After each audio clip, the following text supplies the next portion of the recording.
Good news! Dumating na sa Pilipinas mula Japan ang diesel fuel na binili raw ng Pilipinas. 1.04 barrel raw na diesel fuel ito.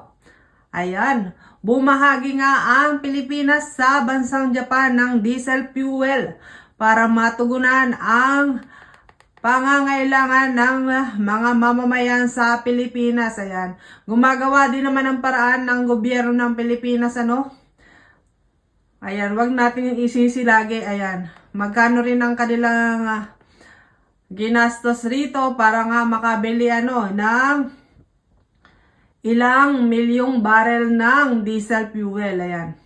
Dahil pa rin sa blockade ng Strait of Hormuz ay apektado nga ang buong Asia ng kakulangan ng energy. Ayan.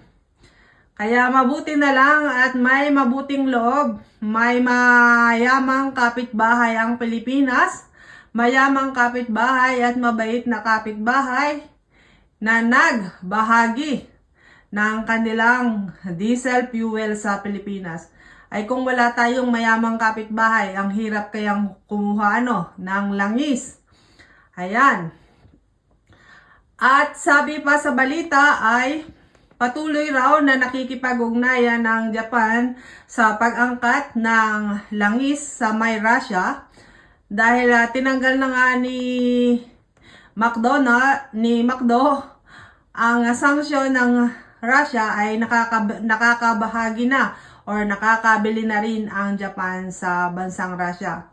Mas malapit kasi ang bansang Russia kaysa sa Middle East sa Japan, Kaya malaking tulong din ito na malapit ang Russia sa Japan, So, good news ito sa mga kababayan natin sa Pilipinas. At least may ibsan ang mga suliranin ng mga Pilipino sa kakulangan sa diesel fuel, Nagmamahala ng araw ang energy sa Pilipinas.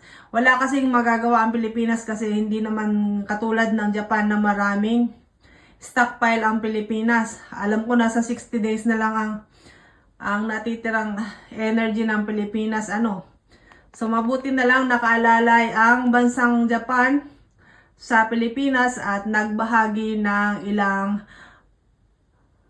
bariles ng diesel fuel. Edi sana all may mayamang kapitbahay. Anong masasabi natin dito, guys?